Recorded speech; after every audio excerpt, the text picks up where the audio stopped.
Hello friends, अगर आप HDFC bank account holder हो तो आप बिना बैंक गए घर बैठे ही आसानी से आप अपना स्टेटमेंट डाउनलोड कर सकते हो। स्टेटमेंट आप निकाल सकते हो, चाहे आपको 1 वर्ष का स्टेटमेंट चाहिए या 5 वर्ष का चाहिए या 3 मंथ का चाहिए, जो भी है आप आसानी से आप HDFC बैंकिंग ऐप की सहायता से आप घर बैठे ही आसानी से आप HDFC बैंक का स्टेटमेंट निकाल सकते हैं। तो किस प्रकार आपको HDFC बैंक का स्टेटमेंट घर बैठे ही निकालना है, आज की वीडियो में मैं आपको बताऊंगा। इससे पहले फ्रेंड्स आपसे रिक्वेस्ट है कि आप हमारे चैनल को सब्सक्राइब करें, वीडियो को लाइक करें और शेयर जरूर करें। तो इसके लिए आपको क्या करना है, सबसे पहले आपको HDFC यहाँ पर HDFC बैंकिंग जो ऐप है उसको आपको इंस्टॉल करना है। इंस्टॉल करने के बाद उस पर आपको आपका रजिस्ट्रेशन कर देना है। किस प्रकार आपको रजिस्ट्रेशन करना है उसका वीडियो मैंने पहले ही बना दिया है, उस वीडियो का लिंक मैंने डिस्क्रिप्शन में दे दिया है। तो आपको सबसे पहले आपको HDFC बैंकिंग ऐप पर रजिस्ट्रेशन करना है। रजिस्ट्रेशन करने के बाद इसको आपको ओपन कर लेना है। ओपन करोगे तो यहाँ पर आपको ऊपर एक ऑप्शन मिल जाएगा, मैनेज अकाउंट का ऑप्शन मिल जाएगा।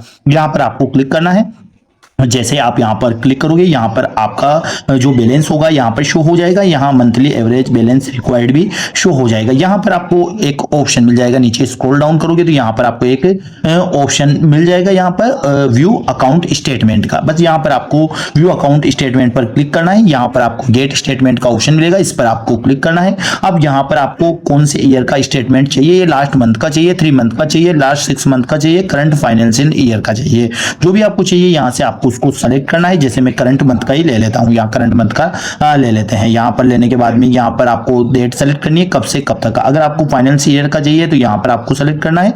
इसके बाद यहाँ नीचे आपको स्क्रॉल डाउन करना है। यहाँ पर आपको PDF में चाहिए, एक्सेल में चाहिए, जिसमें भी चाहिए यहाँ पर आपको उसको सेलेक्ट करना है। इसके बाद यहाँ पर नीचे आपको मेल पर चाहिए या आपको डाउनलोड करना है। जैसे डाउनलोड करना है तो डाउनलोड पर क्लिक करके नीचे आपको कंटिन्यूज पर क्लिक कर देना है। जैसे आप कंटिन्यूज पर क्लिक करोगे, यहाँ पर देखिए आपका जो स्टेटमेंट है, your statement of from 1 April 2026 से 11 August 2026 successful download your PDF password is your customer ID, यानी कि जो आपकी कस्टमर आईडी है HDFC बैंक की वह आपके पासवर्ड होंगे। यहाँ पर आपको ओके पर क्लिक कर देना है। आपका जो स्टेटमेंट है यहाँ पर आपको यहाँ पर उसको डाउनलोड कर लेना है। अब यहाँ पर वह इसलिए ओपन नहीं होगा क्योंकि जो मैंने कस्टमर आईडी नहीं डाली है। तो कस्टमर आईडी डालकर आप आसानी से आप HDFC बैंकिंग जो ऐप है की सहायता से आप अपना स्टेटमेंट आसानी से डाउनलोड कर सकते हो। ऐसी महत्वपूर्ण जानकारी के लिए आप हमारे चैनल को सब्सक्राइब करें, वीडियो को लाइक करें और शेयर जरूर करें। धन्यवाद।